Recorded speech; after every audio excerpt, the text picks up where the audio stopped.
আচ্ছা, আরেকজন ছেলে বলছেন যে আপনি একবারও বলছেন না আজকালকার দিনে বিয়েটা ব্যবসা হয়ে গেছে।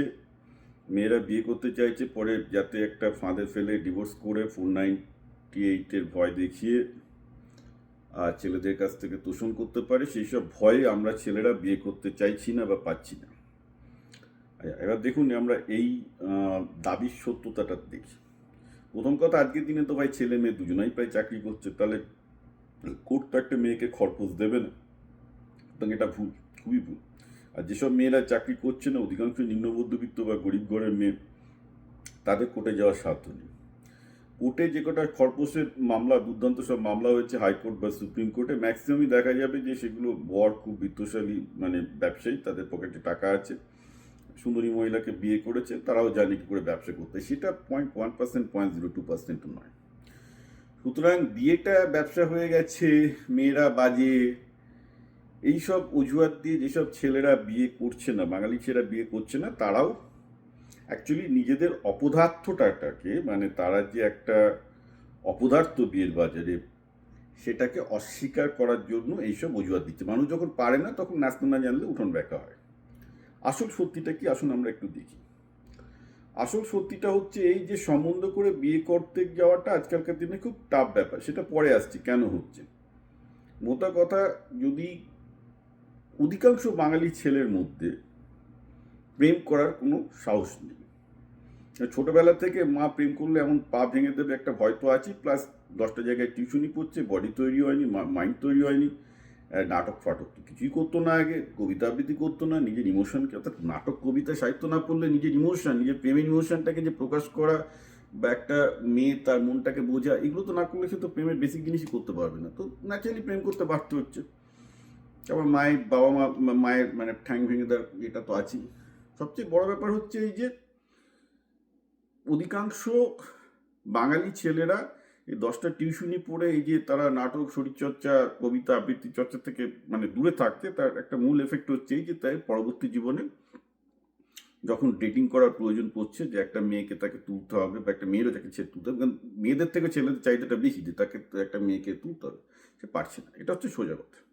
আর এই ব্যর্থতাটা নিজেদের ঢাকার জন্য সে মেয়েরা বাজে, মেয়েরা গোল্ড ডিগার, এসব উল্টোপাল্টা কথাবার্তা বলে যাচ্ছে, উইচ ইজ নট ট্রু। আমি দেখতে পাচ্ছি অধিকাংশ মেয়ে আজকের দিনে ব্যবসা করতে চাইছে, তারা যথেষ্ট শিক্ষিত, তারা অ্যাকচুয়ালি ঠিকঠাক পার্টনার পাচ্ছে না। কারণ এইসব ছেলেগুলো যাদের সাথে 10 মিনিট কথা বলা যায় না, সে মেয়েগুলি বা কী করবে, রাইট? তো সোজা কথা হচ্ছে এখানটাতে, এই যে প্রাইভেট টিউশনি পড়ার কুফলটা নিয়ে আমি প্রত্যেকটা অভিভাবককে সতর্ক করছি, কোনো অভিভাবক শুনছেন না, বুঝতেও পারছে না যে কি ক্ষতি হচ্ছে। ক্ষতি তো এক তো পড়াশোনা, তো যে সাবজেক্টগুলো শিখছে সেখানে তো গেল, শিকারি হচ্ছে না। আর শিকারি হওয়া মানে তো শুধু পড়াশোনা চাকরির ক্ষেত্রে নয়, যে শিকারি সে মেয়ে খোঁজার ক্ষেত্রেও কিন্তু সে শিকারি।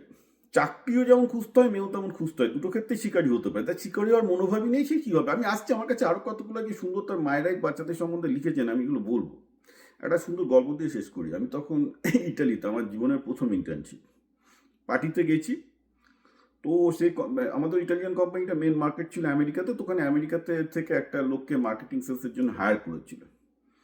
লোকটার বয়স 60, সে একটা খুব 30 বছরের সুন্দর মহিলা, সুন্দরী মেয়েকে বিয়ে করেছে। তো পার্টিতে সবাই এসছে, আমরা মালটাল খেয়েছি, কে পরের দিন সিওর অফিসে গেছি, নাম ছিল মার্কো বালদাসেরি। সো মার্কো আমাকে ও আমাকে খুব টেস্ট করতো, আমাদের মধ্যে খুব ভালো বন্ধুত্ব ছিল, জানতো যে আমি প্রচুর ইতিহাস এবং দর্শন পড়ি, এবং মার্কও প্রচুর দর্শন এবং ইতিহাস পড়তো। আমরা দুজনেই ইউরোপিয়ান দর্শন এবং ইতিহাসে ছিল। তো আমার কাছে শুধু সে সিও না, একটা পার্সোনাল বন্ধু, খুব মানে এই লেভেল আলাপ। তো বলে যে, বিপ্লব, তোমার কেন মনে হচ্ছে যে আমি এই লোকটাকে হায়ার করেছি মার্কেটিং সেলসের জন্য? আমার খুব সুন্দর ভালো কথা বলে, কি সুন্দর সুন্দর বুঝিয়ে দেয় আমাকে। বলো না, এখনো ধরতে পারোনি। হ্যাঁ, তাহলে বস বলে দাও কি ব্যাপার। তুমি ভেবেছে এই 60 বছরের লোকটা একটা 30 বছরের সুন্দরী মেয়েকে পটাতে পেরেছে, তার মানেটা কি তুই বল। এবং তার মানে সে নিজেকে ভালো সেল করতে পেরেছে। এবং দ্যাটস ইট। যে ভালো সেলসম্যান, সে আগে সবার আগে নিজেকে সেলস করতে পারবে। সেলসের স্কিল চাই প্রথমে। কারণ একটা 60 বছরের বৃদ্ধ যদি একটা 30 বছরের সুন্দরী মেয়েকে কাছে নিজেকে সেল করতে পারে, আর এই নয় যে সে খুব একটা বিশাল বড় লোক, সে ঠিক আছে ভালো চাকরি করে, তাহলে তার ক্যারি আছে সেল করার, সেই জন্য সে ভালো সেলসম্যান, সেই জন্য আমি তাকে সেলসে হায়ার করেছি।